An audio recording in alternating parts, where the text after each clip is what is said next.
I have a rendezvous with death.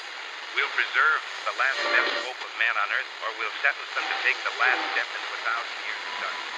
No fear. No political correctness. No wokeism. You're listening to Underground USA.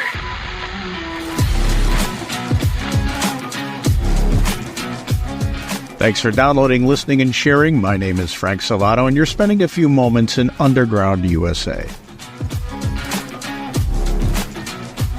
The latest attack talking point being marshaled for the Harris-Walz campaign by the Obama 2.0 team and their sycophantic mainstream media mouthpieces is that Donald Trump is calling half of the American electorate enemies from within, and that he's prepared to unleash the U.S. military onto his foes.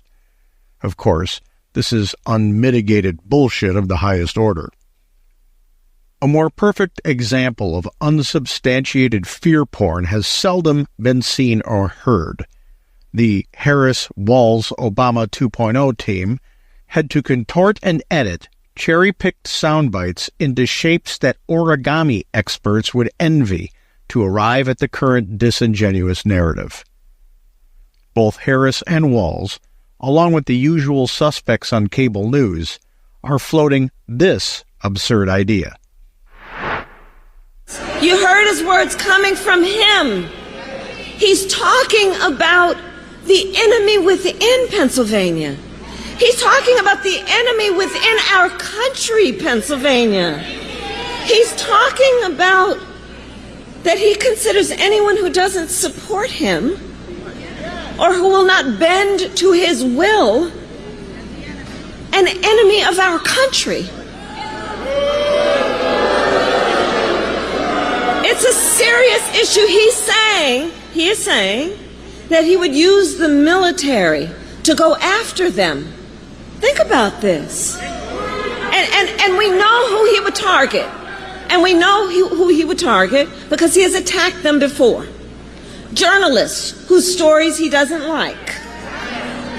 Election officials who refuse to cheat by filling extra votes and finding extra votes for him. Judges who insist on following the law instead of bending to his will. This is among the reasons I believe so strongly that a second Trump term would be a huge risk for America and dangerous.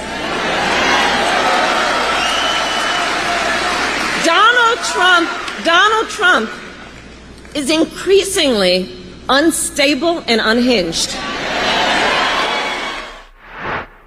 Of course, just like everything that oozes out of Harris's reptilian mouth, there isn't a shred of evidence to it.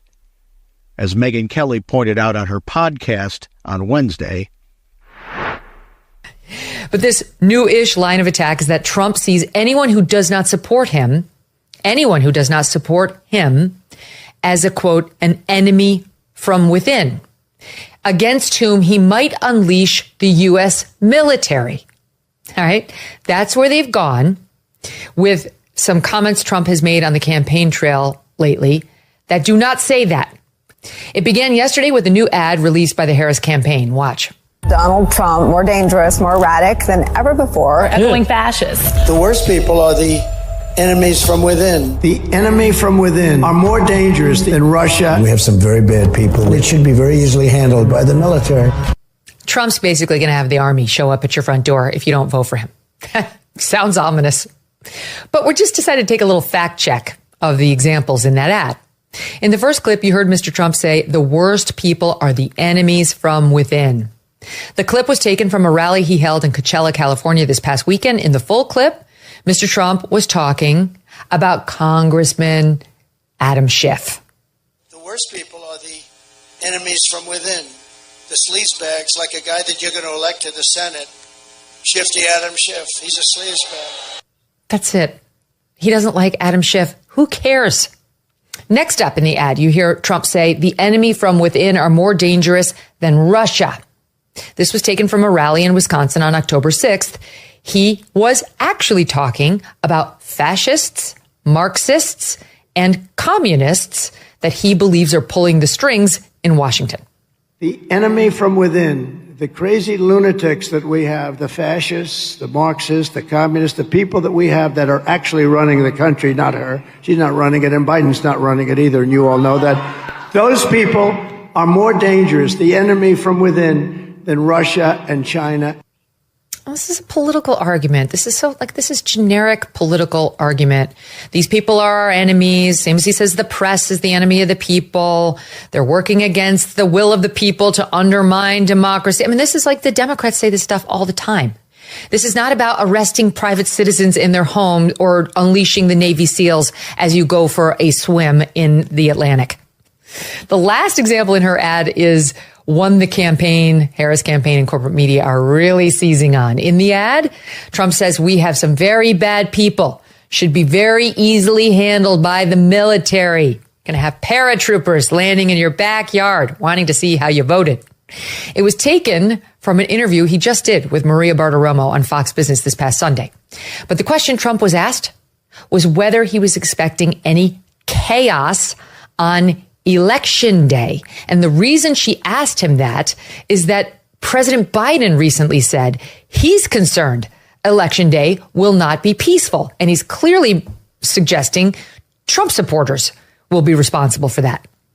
And Ms. Bartiromo in the question poses to Trump, what do you think is going to happen? And in setting it up, she reminds him that since he's left office, many foreign nationals have illegally come over the border. So she kind of raises two issues in one, saying we've got illegals here who are murderers. You'll hear it. And also Joe Biden says we're going to have chaos on Election Day. So what do you think? And you will hear in Mr. Trump's answer, he is talking about possible Election Day chaos, which she raised and Biden raised, in reference to leftist radicals and the potential use of the National Guard and military if things spin out of control. Listen. What about that, though? Are you expecting chaos on Election Day? No, I don't think so. Not from the side that votes for Trump. But I'm just wondering if these outside agitators will start up on Election Day. Let's say you win. I mean, let's remember, you've got 50,000 Chinese nationals in this country in the last couple of years. Yeah. You have people on the terrorist watch list, 350 in the last couple of years. You got, like you said, 13,000 murderers and 15,000 rapists. Right. What are you expecting? Joe Biden said he doesn't think it's going to be a peaceful Election Day. Well, he doesn't have any idea what's happening in all fairness. He spends most of his day sleeping. I think the bigger problem is the enemy from within, not even the people that have come in and destroying our country. By the way, totally destroying our country. The towns, the villages, they're being inundated. But I don't think they're the problem in terms of Election Day. I think the bigger problem are the people from within. We have some very bad people. We have some sick people, radical left lunatics. And I think they're and it should be very easily handled by, if necessary, by National Guard, or if really necessary, by the military, because they can't let that happen. It makes perfect sense what he is saying.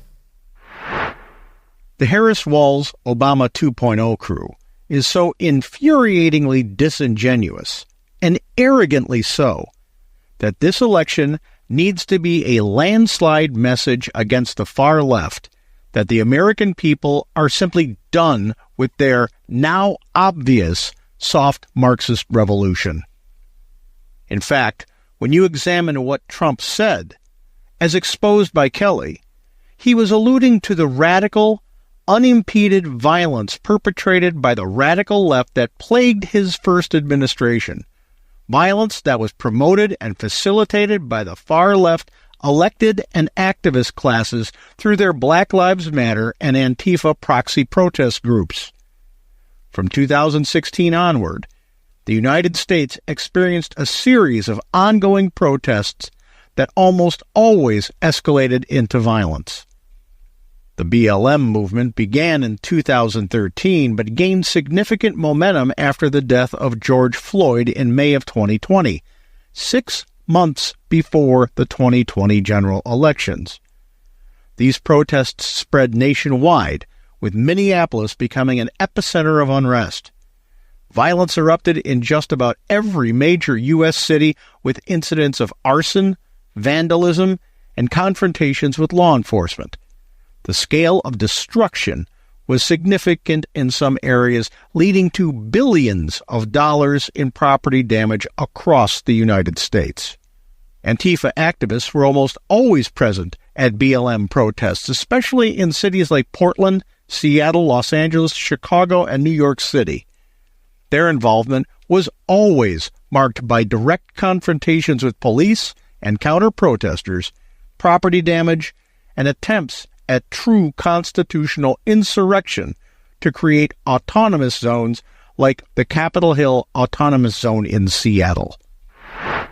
The situation here in Santa Monica, California is very fluid. You can see police here now firing tear gas into the crowd. They are trying to push these folks back. Earlier today, just a few blocks away, there was looting underway nearby. Police seem to have had enough. The nation erupted into scenes of chaos, violence, and widespread destruction into the early morning hours. Dozens of American cities up in flames after some protests turned into riots, often followed by looting as a nation simmering with unrest unraveled. In Los Angeles, hours before a curfew was ordered, the city became a war zone. After attempting to breach television studios, large groups torched police cruisers as officers fired back with rubber bullets. Before nightfall, the looting began. Department stores, jewelers, and high-end apparel shops trashed by unruly mobs. The mayor calling on the governor to dispatch the National Guard for the first time since the Rodney King riots in 1992. We've seen this before in Los Angeles. When the violence escalates, no one wins. After 3 nights of protest and violence, the state of emergency in Los Angeles mirrored by pockets of anarchy nationwide.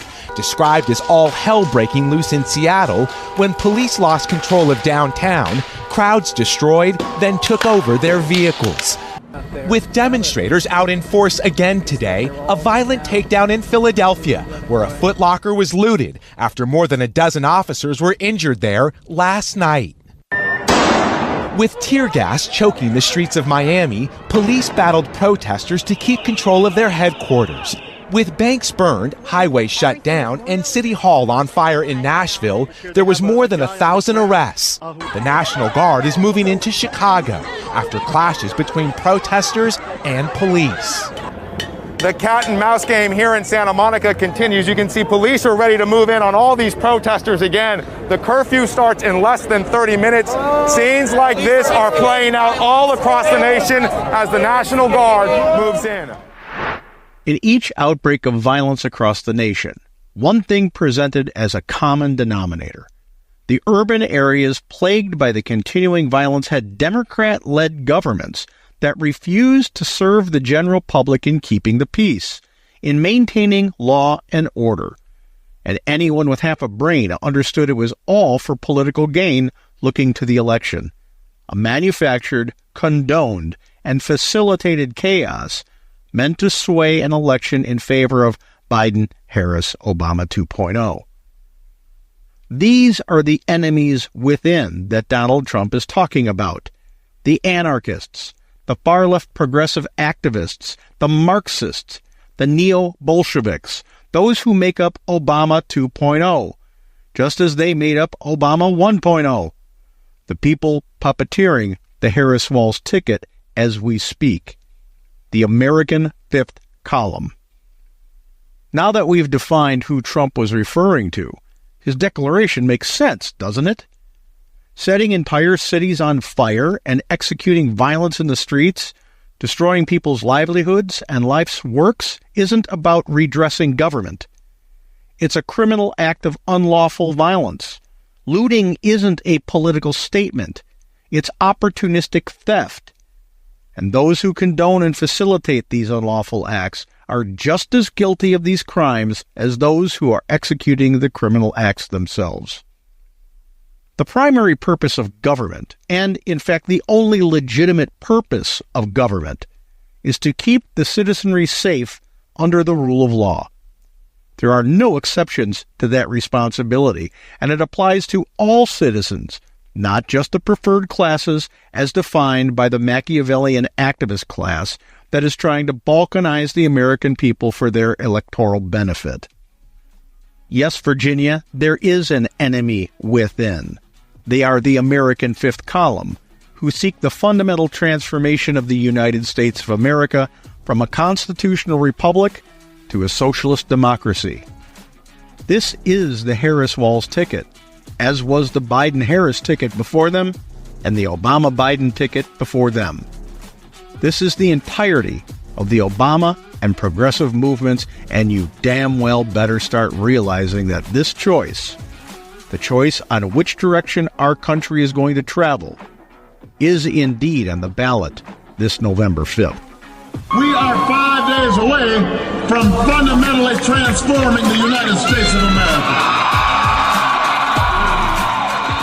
When we come back, our segment on America's Third Watch, broadcast nationally from our flagship station, WGUL AM 930 and FM 93.7 in Tampa, Florida. You're listening to Underground USA.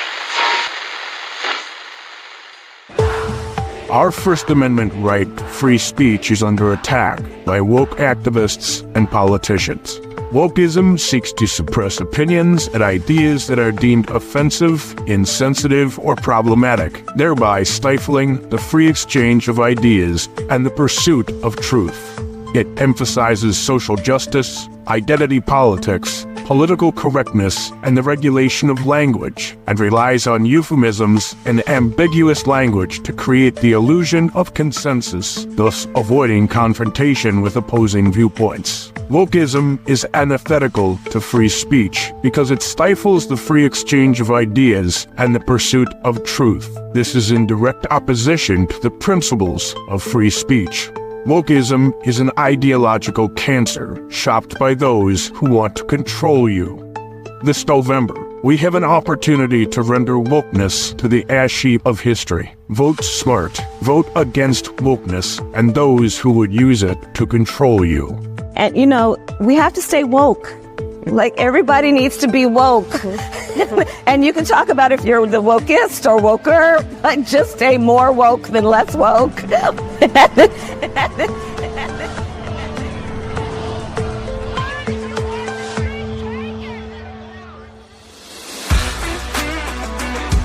News, insight, passion.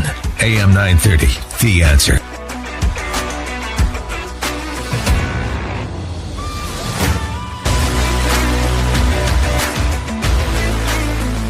Well, you know, we've got all kinds of different places to start, Frank. We've got the the mastermind behind October 7th being taken out by Israel. That's a big deal, don't you think? Oh, absolutely. It should be a turning point. But when you're talking about Islamo-fascist groups like Hamas or like Hezbollah or Al Qaeda, and the litany of them, cutting off the head usually creates 7 more that want to take its place. And we've talked about this before. It's because that mentality believes that martyrdom brings them closer to God. They love death more than we love life. Osama bin Laden said it several times in the fatwas that he issued before 9/11 when he was warning the United States that something bad was coming and we didn't listen. So yes, he's gone. It's a great thing. You know, Comeuppance has met with him and decided to take him. But it's not going to be the end of Hamas. No, I agree. There's still got a ways to go, but it certainly, Kamala Harris tried to take as much as she could from this story today, and that is by going out there and saying, well, now the war can kind of come to an end. We'll get the hostages back. Israel can be secure, and this kind of thing. And Israel's far from secure, Frank. This is not something that she can just, or anybody for that matter, can say, all right, well, it show's over, because they're still coming at Israel, including Iran. Well, it's typical of her arrogance that we in the West can decide when Israel's war is going to be over. I mean, that's just an exercise in arrogance that's that's beyond textbook. But it also demonstrates her complete lack of understanding of foreign policy and what's happening in the world. She really is completely devoid of any knowledge about the world stage and especially about conflicts like this. If she understood it, then she would know that Hamas, even if Israel wins this by quote unquote eliminating Hamas, it's never going to go away. It's just going to be a less potent threat because the ideology that creates it isn't going to go away. Until there's a reformation inside the Islamic faith, that's never going to happen. And because the Quran is considered the literal word of Allah, there's no interpretation, wiggle room, or flexibility to be able to have that reformation. So it's not going anywhere. So her idea that it's the sun will come out tomorrow, Annie, that doesn't work in this instance. But it really does demonstrate her complete lack of understanding. Yeah, exactly. And on top of that, she has to virtue signal to those in places like Michigan and different enclaves where you've got the Muslim support, basically, that somehow that she's more on the side of we've got to get Israel to stop all this and try to virtue signal in that way. For all of the pandering that she's done to the Muslim community in Michigan and in Pennsylvania and some portions of Virginia, she's fallen flat on her face with that, because when you look at, and again, I don't put a whole lot of faith in polls, but when something comes up that flags a percentage that looks odd, you have to mention it. She's not doing that well with Muslim voters. She should be dominating. She should be dominating in those areas, in those states, and she's not. So her pandering and the left's pandering to all of these people who took to the campuses, that did more damage than what they're saying when they address the Muslim communities in these states. No, I completely agree. And something else too, Frank, that I want to talk with you about this morning is, and we'll continue, of course, and as we come up on the break here in just a little bit, is that, of course, the interview, the big interview. Talk about doing more damage than good. What was that? What happened with that? It was an exercise in being tone deaf to the audience she was talking to, and again, an example of her extreme arrogance that she was going to go on somebody else's home turf and start lecturing them about what they should think and how they don't know anything. She blew a great chance there, and she demonstrated that she has contempt for not only Donald Trump, but the people who support him. I mean, she hates him, and you could see it oozing out of her reptilian mouth the entire time she was sitting before Bret Baier. Yeah, I think you're right. The word contempt is the right word, and that's how she, just framed the whole thing. And you're right. It's as if she was there to lecture and to just kind of go for the jugular. It seems like it was really over the top. Again, the interview, it's in and of itself I think it was a disaster. I can't imagine anybody. Here's the thing, Frank. There was no joy in that interview from Kamala Harris. There was no vision for America. There was nothing like that. It's like they took Joy and they put Joy on a bus and gave Joy $40 cash and said, "You're out of here. We don't want you around anymore. We're just going with anger now." No, and it was palpable. There were certain portions of that interview where I thought she was going to leap out at Bret Baier. She was so angry. And a lot of times whenever she talked about Donald Trump, you could literally see the hate in her eyes. She hates that. That's the only thing that was conveyed in this interview was her hatred for Donald Trump and her absolute contempt for Trump's followers. She hates them. She hates Donald Trump. She is so riddled with Trump derangement syndrome that she can't think of anything else. And that's why he was incorporated in every single non-answer that she gave. Yeah. She didn't answer any questions. All she could tell you is how bad Trump is. Now, if you're going into an interview where I would say at least 95% of the people, you know for a fact, are supporting or have a favorable opinion of Donald Trump, that's not the way to convince any of them to consider your candidacy. So it was almost as if she was annoyed at having to give a what they're going to call an interview, what everybody else is calling a talk where she answered nothing. Mm-hmm.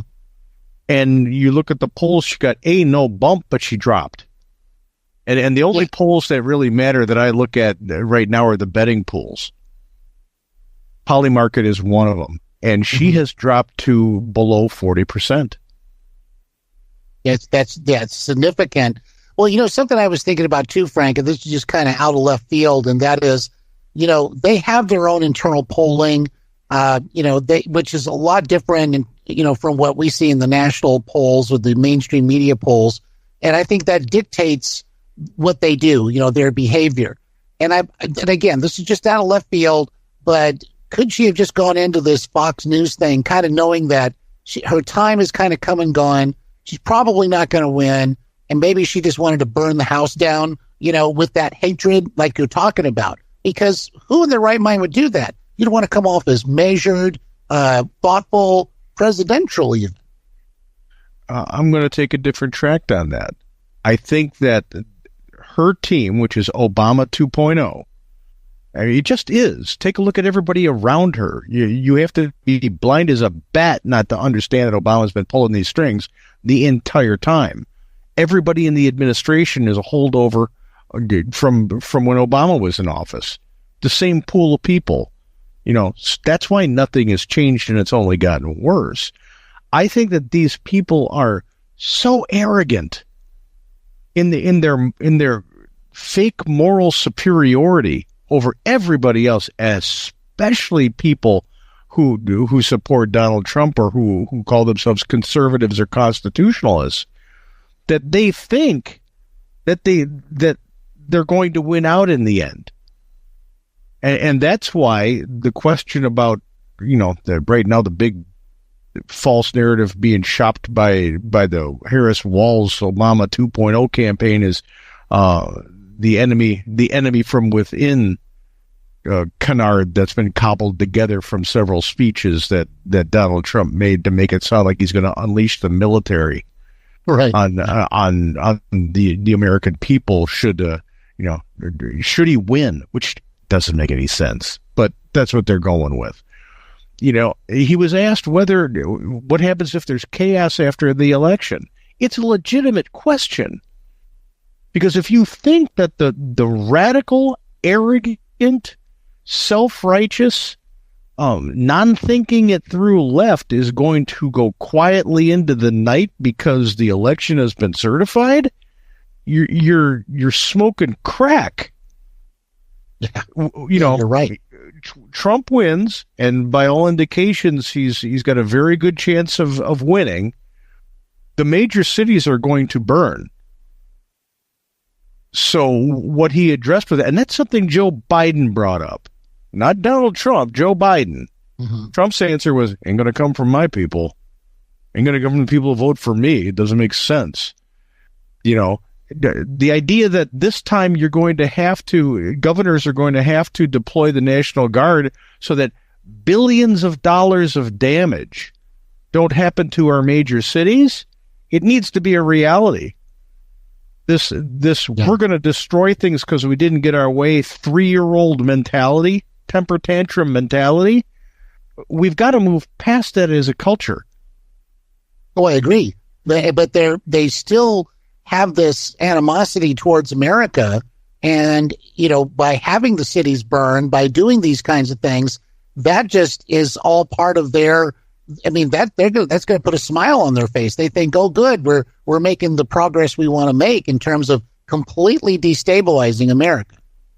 Only the critically daft can find progress in destruction.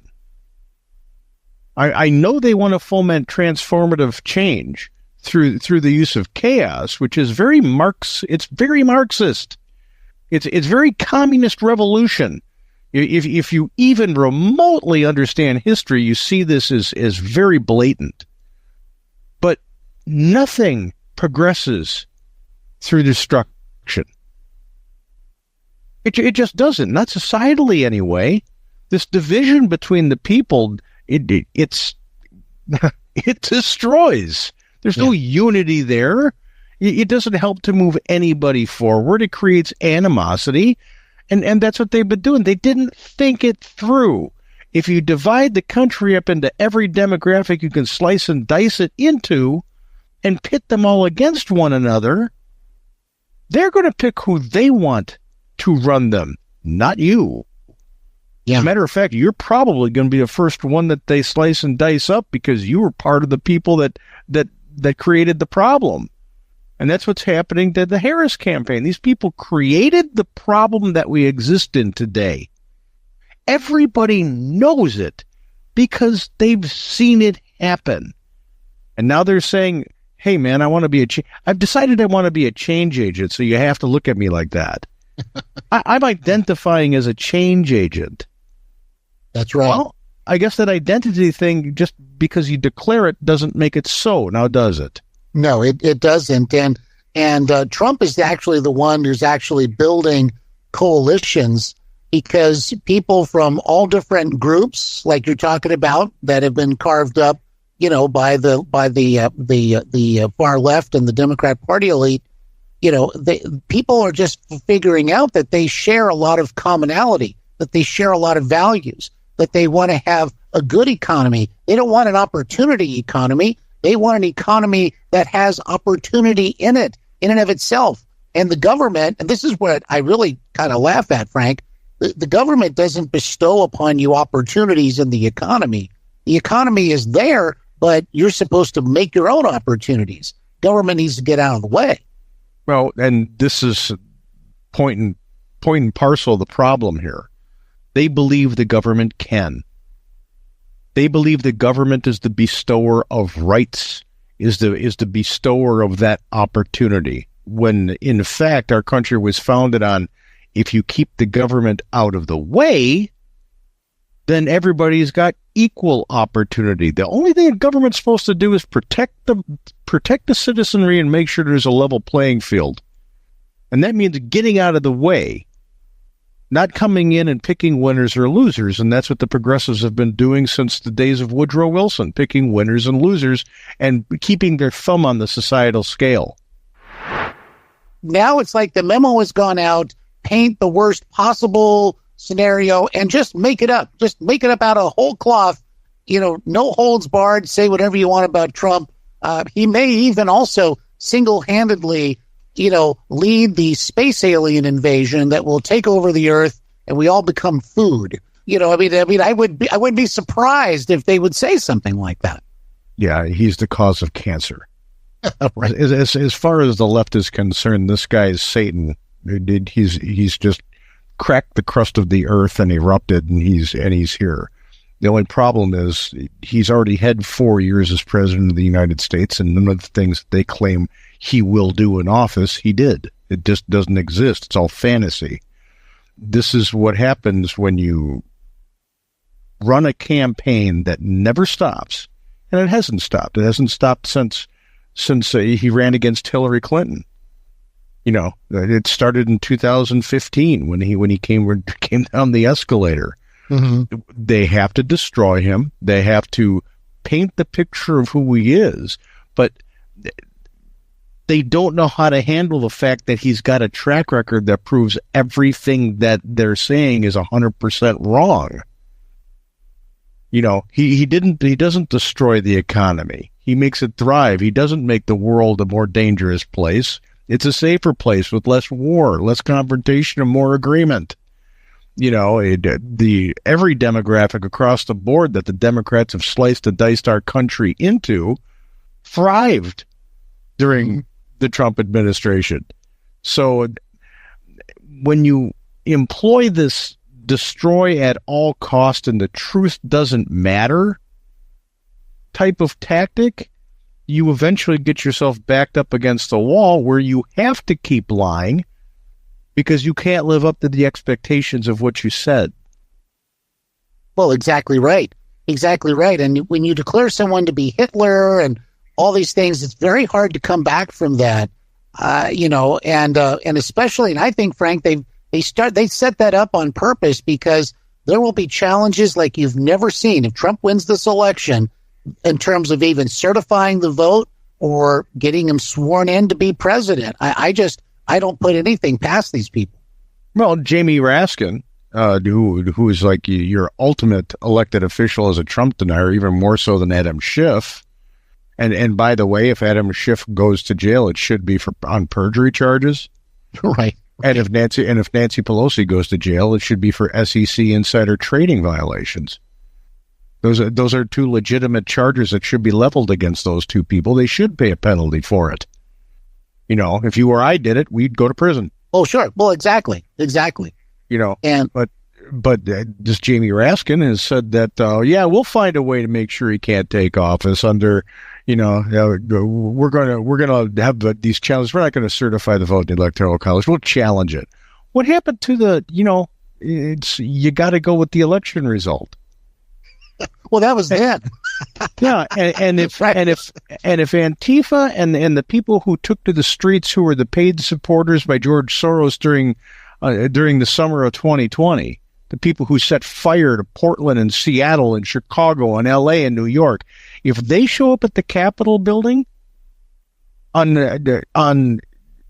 January 6th, 2024, and they do what they did in these city streets, is that going to be an insurrection, or is that going to be a protest, an exercise of government redress because we're constitutional and the other person isn't? Oh yeah, no, they will absolutely say we're protecting democracy because we are the sole protectors of democracy, and that's why they've carpet bombed everything in the media with that phraseology for so long. This is why I can't take people who are supporting Democrats just because it's a D. I can't take them seriously anymore. They're not serious people. Yeah. They're people who have a political crack habit of always pulling the lever that they've always pulled because it's always what they've done. That's never an excuse. It's never an excuse. We've got to start getting off our asses and doing research into the people that you cast a vote for. That includes judges. Do you retain them? Do you not? It may take 15 to 20 minutes doing some searches on these judges' names on the internet, but there's enough resources out there to understand who you're saying let's retain. That's right. Because some of these judges are the judges that say, you know what, I'm gonna stop this federal law because I'm a judge and I wear a black robe, and I'm going to stop it because I'm going to say it's unconstitutional. But it gets overturned at the next layer because they didn't know what the hell they were talking about because the people elected an idiot as a judge. Right, an activist judge. Well, I'll tell you what, Frank, we do have a telephone caller this morning. We got Timmy, and he's in Nokomis. And he has a question or comment for you this morning. Good morning, Timmy. Welcome back to the program. Morning, guys. Just quickly, as a felon, I can't vote in Florida, and I'm thinking that Trump, as soon as he physically votes, they could arrest him for it. Let me know what you think. Thank you. Okay, interesting question. What do you think, Frank? He's not a convicted felon. You're not convicted. You're not convicted until you're sentenced. Exactly. That's exactly right. And Alan Dershowitz has pointed that out several times, that because he is on appeal and we're already seeing these appellate courts starting to overturn the amounts of the awards and possibly even the adjudications, that their lie about him being a convicted felon, it's not holding water. Yeah. It's not accurate. Yeah. And we've heard from Timmy, of course, before here on the show, and that's actually an interesting question because you would think, Frank, that if that was in fact the case, that they would just be waiting for this. And they'd even be telling you about it in their speeches or whatever. When he votes, he's going to jail, whatever it might be. They would really try to capitalize on that. Well, and to Timmy's point, the left has never needed to be legitimate in order to do things. They've moved things forward and said, well, we'll let it play out in the courts. We're going to do it anyway. Look at what Joe Biden did.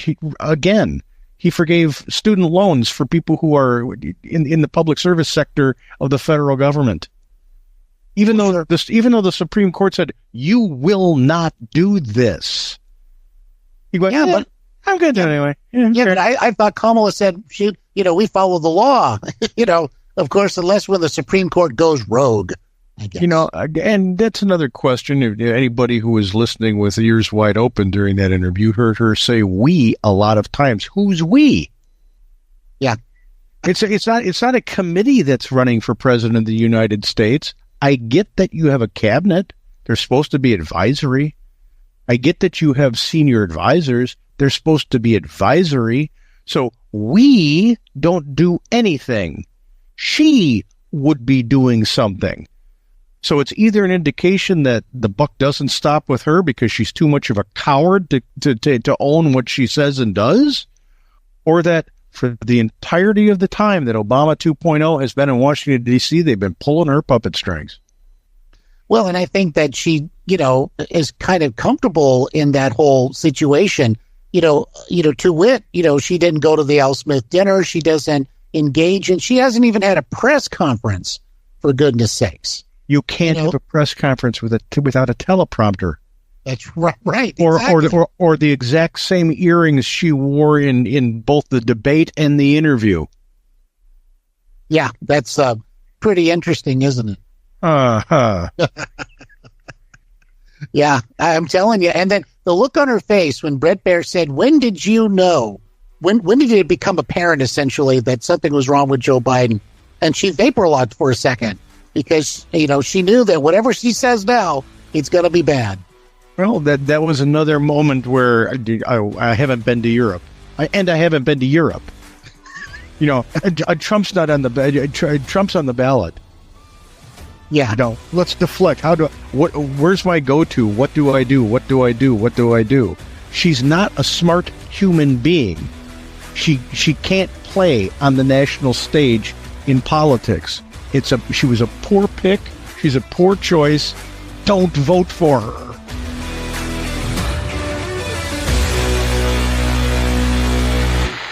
You're listening to Underground USA. When a government restricts the free speech of its people, it disrupts freedom and societal function, casting a shadow over the democratic process and the diversity of ideas. Free speech restrictions lead to countries where only certain viewpoints are heard. They stifle opposition and reduce the democratic process to a disingenuous formality. When people fear repercussions for their speech, they self-censor. This doesn't just limit controversial or offensive speech, but also destroys innovation, creativity, and even necessary discourse. Over time, this leads to a homogenization of thought, where only safe or approved ideas are expressed. And suppressing speech doesn't eliminate the underlying issues or beliefs, but drives them underground. Governments that curtail free speech do so to maintain control. When speech is controlled, it's easier for those in power to manipulate narratives, suppress dissent, and maintain their grip on power. That's why, when Kamala Harris says this, we should all be alarmed. There has to be a responsibility that is placed on these social media sites to understand their power. They are directly speaking to millions and millions of people without any level of oversight or regulation. And that has to stop. Any government's fascist restriction of free speech sets off a domino effect where freedom incrementally disappears. It's a foundational right that supports the structure of all other liberties, and its restriction can lead to a society where control overshadows freedom. And that appears to be quite all right with far-left Democrats, the DNC, and the Harris campaign. They're not saying it, but your right to free speech is on the ballot this November. Vote accordingly. The federal government is becoming more centralized by the day. Opportunistic politicians are centralizing power in Washington, D.C., and incrementally whittling away at our rights. Should the worst-case scenario play out and Kamala Harris and Obama 3.0 assume power on November 5th, we must be prepared with a plan to rein in the Marxism they will unleash through the federal government. Nullification, the case for decentralizing the federal government by Frank Salvato, lays out a plan in which the state governments can claw back their sovereignty from the overreach of the federal government, saving us from a second bloody civil war. Arm yourself with the knowledge of this nation-saving option. Get your copy of Nullification, the case for decentralizing the federal government, available on Amazon.com in Kindle form and paperback. You're listening to Underground USA. If you like the podcast, please head on over to undergroundusa.com and sign up for our Substack. It comes directly into your email box, circumventing the censors and the fact-checkers of social media.